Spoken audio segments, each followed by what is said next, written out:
Hello दोस्तों, good morning. कैसे हो आप सब? उम्मीद करता हूँ कि आप सभी बहुत अच्छे होंगे और आपकी तैयारी बहुत अच्छे से चल रही होगी। तो दोस्तों, स्वागत है आप सभी का आपके अपने यूट्यूब चैनल जॉब मंत्रा में। दोस्तों, अगर आप हमारे चैनल पर नए हैं तो सबसे पहले आपको चैनल को सब्सक्राइब कर लेना है और बेल आइकन को प्रेस कर लेना है, जिससे हमारे वीडियोज़ की नोटिफिकेशन आपके पास टाइम टू टाइम पहुँचते रहे। तो दोस्तों, ये है हमारा हिंदी का प्रैक्टिस सेट। इसमें हम 25 क्वेश्चन कवर करने वाले हैं और ये क्लास होती है हमारी डेली सुबह को 7 बजे। डेली सुबह को 9 बजे होती है हमारी रीजनिंग की क्लास। डेली शाम को 7 बजे होती है हमारी जीएस की क्लास। तो दोस्तों, सारी ही क्लासेस हमारी बहुत मोस्ट इम्पोर्टेंट होती हैं और हम वही क्वेश्चन कराते हैं जो आपके एक्सपेक्टेड क्वेश्चंस होते हैं। तो कोई सी भी क्लास लेना आपको बिल्कुल भी नहीं भूलना है और डेली आपको कंटिन्यू क्लासेस अपनी अपनी अटेंड करनी है। मैं आपको बता दूं, जितनी भी हमारी क्लासेस होती हैं उन सभी क्लासेस की पीडीएफ आपको मिल जाती है हमारे टेलीग्राम ग्रुप में। टेलीग्राम ग्रुप की लिंक आपको डिस्क्रिप्शन में दी हुई है, आप वहां से जा कर के ज्वाइन कर सकते हो। सारी की सारी जितनी भी हमारी क्लासेस हुई हैं सभी की प्लेलिस्ट आपको डिस्क्रिप्शन में मिल जाएगी। आप जो भी क्लास देखना चाहते हैं जा कर के डिस्क्रिप्शन से प्लेलिस्ट की लिंक पर क्लिक करके कोई सी भी आप क्लास अटेंड कर सकते हैं। तो चलिए दोस्तों, ज़्यादा बातें न करते हुए स्टार्ट करते हैं अपने प्रैक्टिस सेट से। तो क्लास में लास्ट तक बने रहना है और बहुत ध्यान से अपने स्कोर को चेक करना है और आपको चेक करना है कि आपके कितने क्वेश्चंस बन रहे हैं। तो चलिए स्टार्ट करते हैं अपने पहले क्वेश्चन से। पहला क्वेश्चन है हल्दी। बताना है आपको कि हल्दी का तत्सम शब्द क्या है।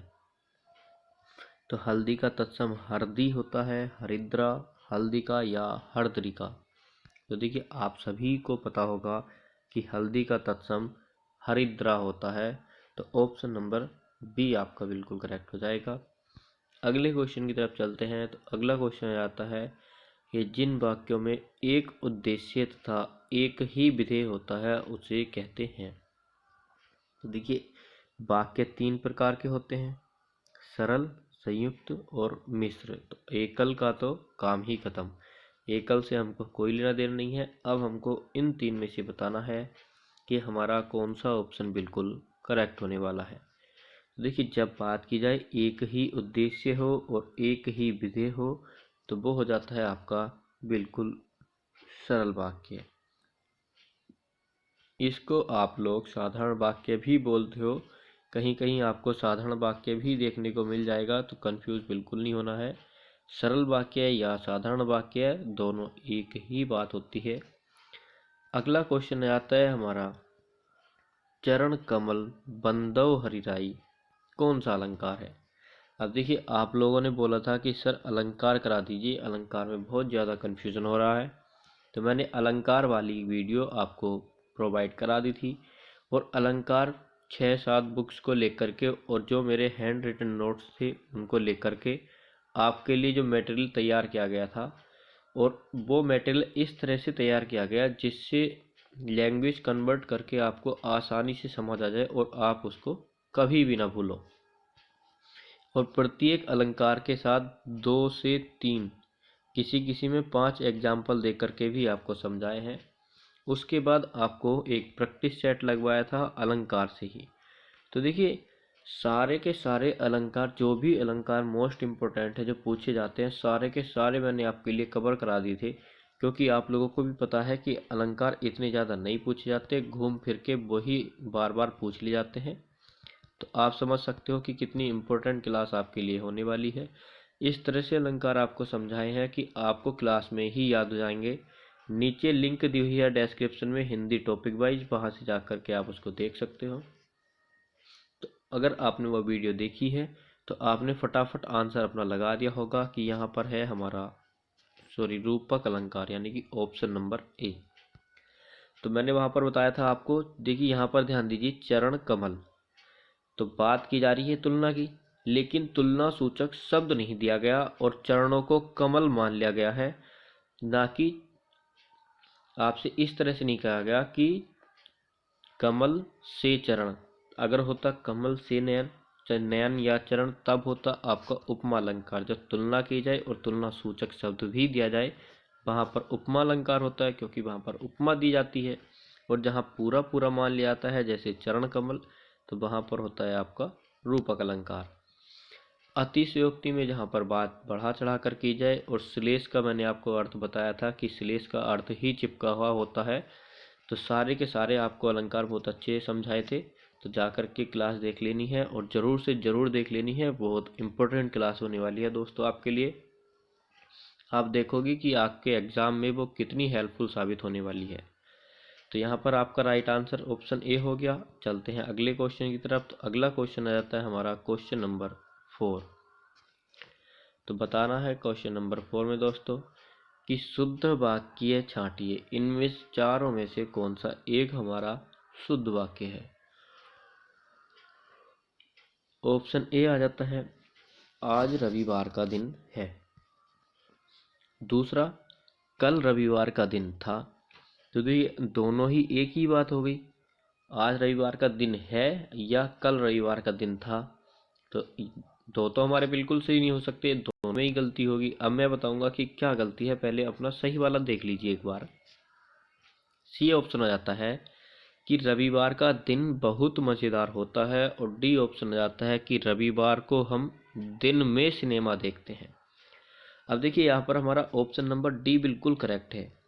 अब आप लोग बोल रहे होंगे कि बाकी के ऑप्शंस भी हमको करेक्ट लग रहे हैं, लेकिन मैं आपको बता दूं कि जो बार होता है, बार का अर्थ ही दिन या दिवस होता है, तो हम फिर से इसके साथ दिन को ऐड नहीं कर सकते।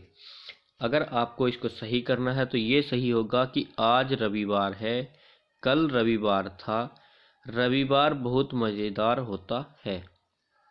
अब आप बोलोगे कि दिन तो यहाँ पर भी दे रखा है, लेकिन लैंग्वेज समझिए कि रविवार को हम दिन में, ये दिन है दिन में या रात में, सिनेमा देखते हैं। इस दिन का मतलब बार से नहीं है। तो ऑप्शन नंबर डी आपका बिल्कुल करेक्ट है। और मैंने आपको ये भी बता दिया कि बाकी में क्या क्या गलतियाँ आपको करके दी गई हैं। तो फटाफट से अपना अगला क्वेश्चन कर लेते हैं, क्वेश्चन नंबर 5। अधोलिखित, अधोलिखित शब्द का कौन सा रूप बरतने की दृष्टि से शुद्ध है। अधोलिखित का मतलब है कि जो आपके ये नीचे लिखे गए हैं, एक होता है ऊपर लिखित, एक होता है अधोलिखित। विलोम शब्द भी आ जाता है कि ऊपर लिखित का विलोम शब्द क्या होगा, तो हो जाएगा आपका अधोलिखित। ऊपर लिखित होता है जो ऊपर दिए गए हैं।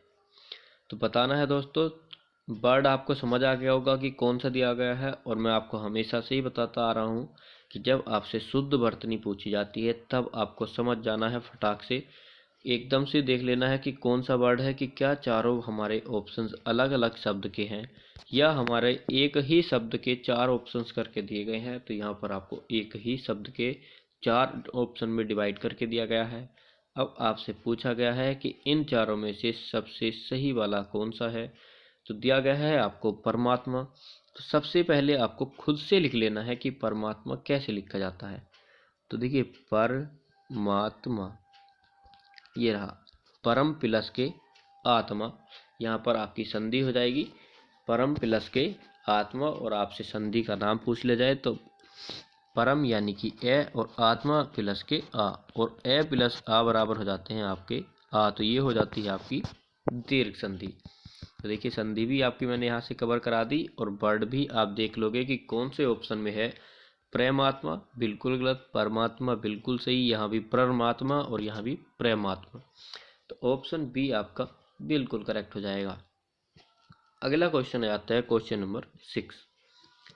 हिंदी भाषा में वचन कितने प्रकार के होते हैं। 3, 2, 1 या 4 प्रकार के। तो देखिए यहाँ पर आपको बताना है कि वचन, तो वचन देखिए हिंदी भाषा में सिर्फ और सिर्फ 2 प्रकार के होते हैं, एक वचन और बहुवचन। संस्कृत भाषा में 3 प्रकार के होते हैं, एक वचन, द्विवचन और बहुवचन। बिल्कुल ध्यान रखना है। आपकी अगर बात की जाए इंग्लिश भाषा की, तो इंग्लिश भाषा में भी आपके 2 प्रकार के होते हैं, सिंगुलर और प्लूरल। दोस्तों चलते हैं अपने अगले क्वेश्चन की तरफ। तो अगला क्वेश्चन आ जाता है आपका क्वेश्चन नंबर 6। तो क्वेश्चन नंबर 7 है आपका, सॉरी 7 क्वेश्चन। राकेश बहुत मेहनत करने वाला लड़का है। रेखांकित अंश के लिए एक शब्द बताना है। तो बहुत मेहनत करने वाला, परिश्रमी, संघर्षरत, श्रमिक या श्रमवान। देखिए सारे के सारे बहुत मेहनत करते हैं। जो संघर्षरत है यानी कि जो संघर्ष कर रहा है वो हो जाता है संघर्षरत, यानी कि लगा हुआ है। श्रमवान भी वही होता है जो श्रमिक होता है, और श्रमिक भी वही होता है जो किसान होता है या आपका परिश्रम जो करता है। लेकिन सबसे उपयुक्त शब्द हमको बताना है, तो बहुत मेहनत करने वाले के लिए सबसे सही और उपयुक्त शब्द है परिश्रमी। बहुत अधिक परिश्रम करने वाला परिश्रमी, बहुत परिश्रम करने वाला परिश्रमी, बहुत मेहनत करने वाला परिश्रमी, या मेहनत करने वाला भी आपका परिश्रमी ही होगा। अगला क्वेश्चन आता है आपका क्वेश्चन नंबर 8। खड़ी बोली का प्रयोग सबसे पहले किस पुस्तक में हुआ है? भक्ति सागर, सुख सागर, काव्य सागर या प्रेम सागर। तो ये खड़ी बोली का प्रयोग सबसे पहले हुआ था आपके लल्लू लाल की प्रेम सागर में। ऑप्शन नंबर डी आपका बिल्कुल करेक्ट हो जाएगा। चलते हैं अपने अगले क्वेश्चन की तरफ। क्वेश्चन नंबर 9 क्वेश्चन आता है कि तलवा सहलाना मुहावरे का अर्थ है। तो तलवा सहलाना, दवा लगाते हैं, उपचार करना, खुशामद करना, या फिर सुलाने की कोशिश करना। अब आपको बताना है कि सबसे उपयुक्त।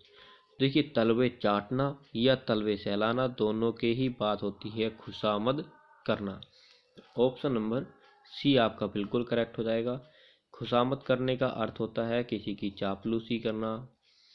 अगला क्वेश्चन आता है हमारा क्वेश्चन नंबर 10। अगला क्वेश्चन भी यही है आपका कि प्रथम तथा अंतिम अंश यानी कि 1 संख्या और 6 संख्या आपके जो दिए गए हैं वो आपके अपने स्थान पर रहेंगे। बीच के य र ल ब को क्रमानुसार व्यवस्थित करना है आपको, क्योंकि इनका क्रम गड़बड़ाया हुआ है। अब देखिए यहाँ पर आपको दिया गया है, आपको एक और ये वाला ऑप्शन दिख रहा है, बाकी के ऑप्शन नेक्स्ट स्लाइड में है, तो मैं अभी आपको दिखा दूंगा। पहले 2 देख लीजिए और इनको ध्यान से पढ़िए, और ध्यान रखना है कि हमारा क्या क्या दिया गया था, क्योंकि बार बार इधर उधर तो नहीं हो सकता। तो यहाँ पर आपका दिया गया है सच्चे वीर पुरुष धीर, गंभीर और आज़ाद होते हैं। तो क्या बोला है? सच्चे पुरुष धीर, गंभीर और आज़ाद होते हैं। उनके मन की गंभीरता और शांति समुद्र की तरह विशाल और गहरी होती है। अगला है हमारा, सच है कि सच्चे वीरों की नींद आसानी से नहीं खुलती। रामायण में वाल्मीकि ने कुंभकर्ण की गाढ़ी नींद में वीरता का चिन्ह दिखलाया है। वे कभी चंचल नहीं होते। वे सत्व गुण के क्षीर समुद्र में ऐसे डूबे रहते हैं कि उनको दुनिया की खबर नहीं होती। तो देखिए सबसे पहले तो आपका वही रहेगा ये वाला ऑप्शन, क्योंकि मैं आपको एक बार फिर से दिखा देता हूँ पिछली स्लाइड पर। यहाँ पर आप देख सकते हो कि आपकी विशेषताएं बताई जा रही हैं सारी की सारी, कि सच्चे वीर पुरुष धीर, गंभीर और आज़ाद होते हैं। उनके मन की गंभीरता और शांति समुद्र की तरह विशाल और गहरी होती है। तो इसी तरह से आगे भी आप उसके गुण ही चलने चाहिए। तो जैसे कि अगली स्लाइड में हम देखेंगे, तो अब देखिए यहाँ पर है कि जब समुद्र की तरह उनकी बताया जा रही है कि समुद्र की तरह विशाल होते हैं, और आपके मतलब जो वीर पुरुष हैं गंभीर भी होते हैं। तो देखिए वे कभी चंचल भी नहीं होते हैं। तो यहाँ पर आएगा वे, और यह और वे दिया है आपका बी ऑप्शन में। तो अब ऑप्शन के हिसाब से हमारा ले आ जाएगा कि वे कभी चंचल नहीं होते। रामायण में वाल्मीकि ने कुंभकर्ण की गाढ़ी नींद में वीरता का चिन्ह दिखलाया है, और सच है कि सच्चे वीरों की नींद आसानी से नहीं खुलती। लास्ट में अपना 6 अपने ही स्थान पर रहेगा कि वे सत्व गुण के क्षीर समुद्र में ऐसे डूबे रहते हैं कि उनको दुनिया की खबर ही नहीं होती। तो ऑप्शन नंबर बी आपका बिल्कुल और बिल्कुल करेक्ट हो जाएगा। अगले क्वेश्चन की बात कर लेते हैं, क्वेश्चन नंबर 11। तो अगला क्वेश्चन क्या है दोस्तों? अगला क्वेश्चन है कि अपेक्षा और उपेक्षा का आपको अर्थ बताना है। तो आज का जो शब्द युग है बहुत आसान है, क्योंकि अपेक्षा आपका और उपेक्षा आपका दोनों ही पता है।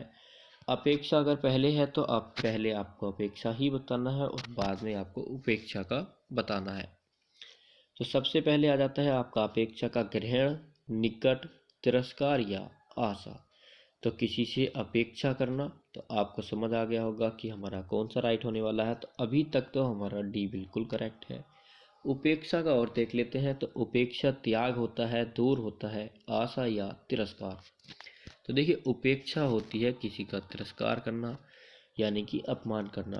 अब देखिए मैं आपको जो प्रत्येक दिन बताते आ रहा हूँ कि आपको पहले उपेक्षा दिया है, तो यानी कि जो पहले शब्द दिया होता है उसका पहले अर्थ बताना है और जो बाद में दिया होता है उसको बाद में बताना है।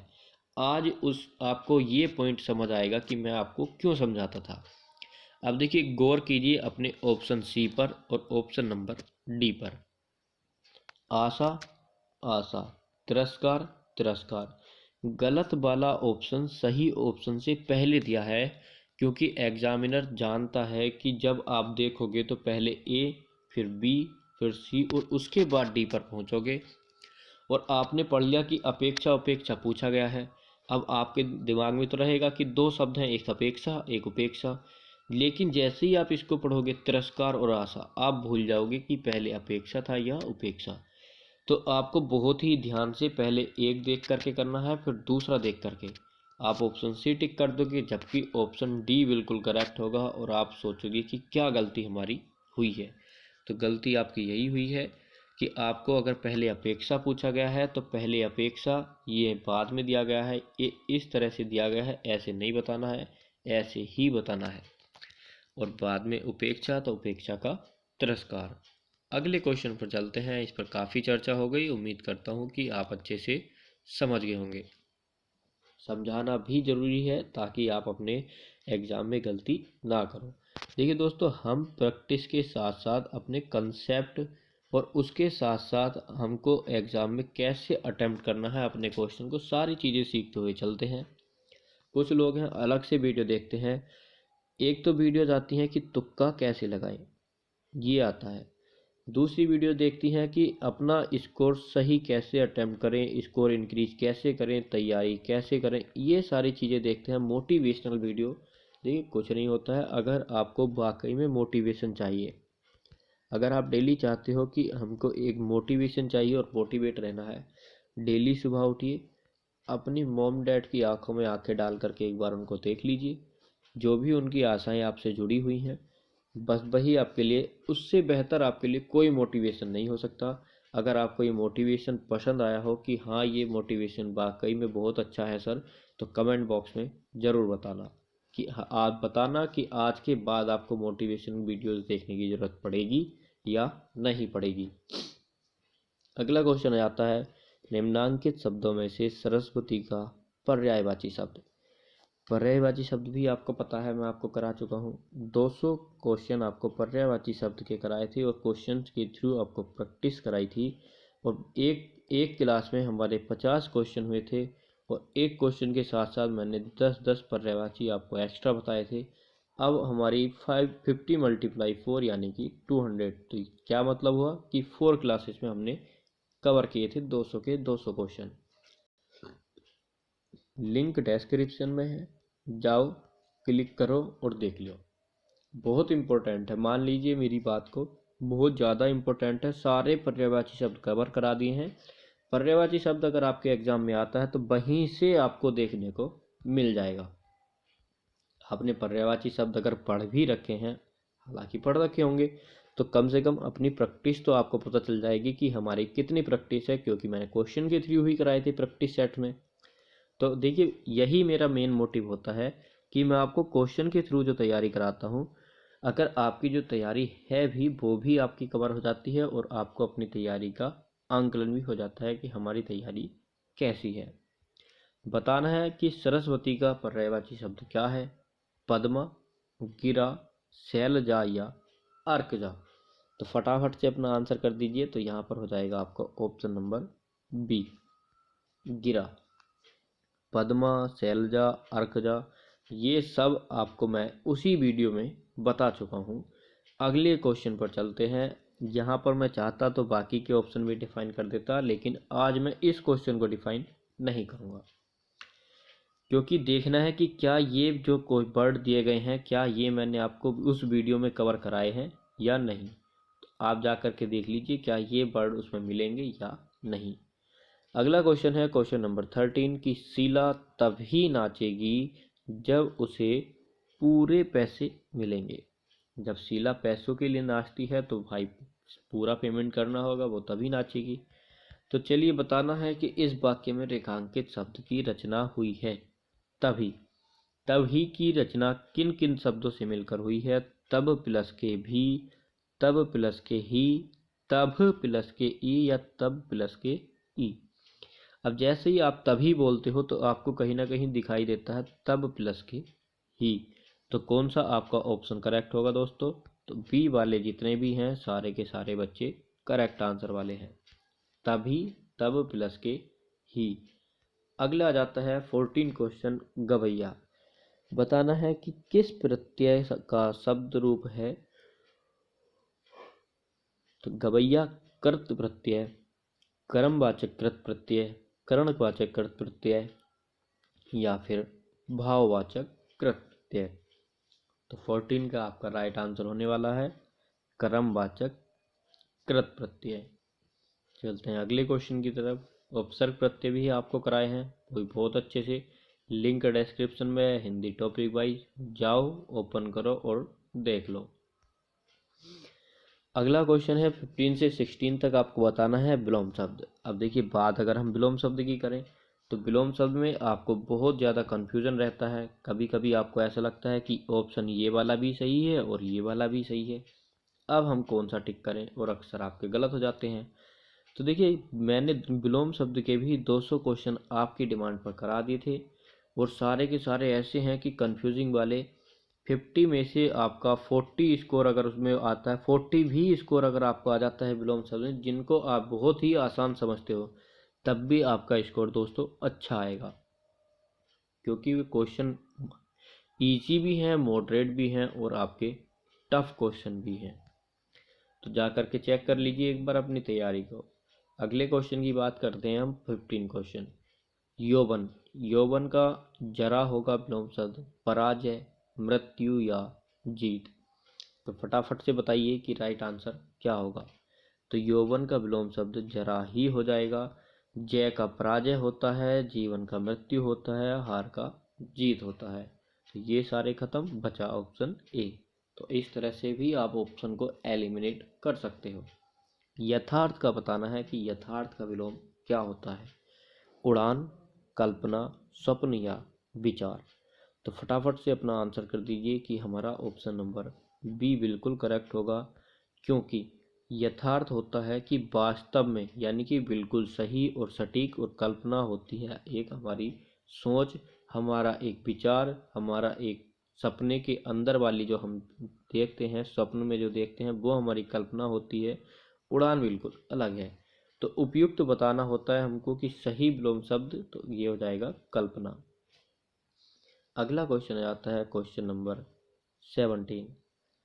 देखिए इंग्लिश से हिंदी और हिंदी से इंग्लिश बनाने के लिए कम से कम 6 या आपके 8 क्वेश्चन आपके एग्जाम में पूछे जाने वाले हैं। अगर आप यूपी पुलिस कांस्टेबल की तैयारी करते हैं तब भी आपसे पूछे जाएंगे ये वाले क्वेश्चन। अगर आप फॉरेस्ट गार्ड की तैयारी करने वाले हैं तब भी आपसे ये क्वेश्चन पूछे जाएंगे। यदि आप लेखपाल की तैयारी करने वाले हैं तब भी आपसे क्वेश्चन पूछे जाएंगे। यदि आप बीडीओ की तैयारी करने वाले हैं तब भी आपसे ये क्वेश्चन पूछे जाएंगे। तो आप देख सकते हो ये क्लास आपके सभी एग्जाम्स के लिए पर्याप्त है। तो डेली आपको क्लास में आना है और डेली आपको प्रैक्टिस करते रहना है। प्रैक्टिस आपको कभी नहीं छोड़नी चाहिए। थ्योरी पढ़ना छोड़ दीजिए लेकिन प्रैक्टिस कभी भी मत छोड़ना। तो फटाफट से अपना आंसर कीजिए। पेंशन। आप सभी को पता है कि पेंशन मिलती है, आपको बेरोजगार पेंशन भी मिल जाती है, जो बेरोजगार भत्ता है। आप जब टीचर्स की नौकरी करते हो और जब रिटायर हो जाते हो तब भी आपको पेंशन मिलती है। और आपको जो होती है 60 साल पेंशन, वृद्ध वाली पेंशन, ये पेंशन्स मिलती हैं आपको, बहुत सारे तरीके की हैं। तो मैं समझाना चाह रहा हूँ कि पेंशन क्या होती है। अब पेंशन इंग्लिश में आप सबको पता है, लेकिन हिंदी में क्या होता है इसका सही अर्थ बिल्कुल सही वो बदला बताना है। उपदान, मानदेय, निवृत्तिका या फिर वेतन। फटाफट से आंसर कर दीजिए कि पेंशन का सही अर्थ क्या है। तो दोस्तों बताना है पेंशन का सही अर्थ। तो पेंशन का सही अर्थ होता है निवृत्तिका, यानी कि ऑप्शन नंबर सी आपका बिल्कुल करेक्ट होगा। यदि आपके दिमाग में आ रहा था उपदान, तो उपदान होता है दोस्तों इनग्रेडिएंट, ना कि पेंशन। मानदेय और वेतन, ये आपको वेतन आ जाता है आपका सैलरी। अगला क्वेश्चन आता है अपरिहार्य। तो इस बार आपको अंग्रेजी बतानी है कि अपरिहार्य की अंग्रेजी क्या होगी। नेसेसिटी, जस्टिफाइड, अर्जेंट या अनएवॉइडेबल। तो अपरिहार्य की इंग्लिश क्या होगी, तो ये हो जाएगी अनएवॉइडेबल। अब आपको ऐसा लग रहा होगा कि अनएवॉइडेबल यानी कि अवॉइड करना किसी को, तो जिसको अगर अन लगा देते हैं तो उसका अर्थ हो जाता है ना, यानी कि उसका विलोम, यानी कि अवॉइड करना, किसी से बचना, और अनएवॉइडेबल की किसी से नजरें ना चुराना, लेकिन ये होता है सही अर्थ अपरिहार्य। चलते हैं अपने अगले क्वेश्चन की तरफ, क्वेश्चन नंबर 19। तो 19 क्वेश्चन आ जाता है हमारा दोस्तों, निम्न वाक्य में रिक्त स्थान की पूर्ति कीजिए।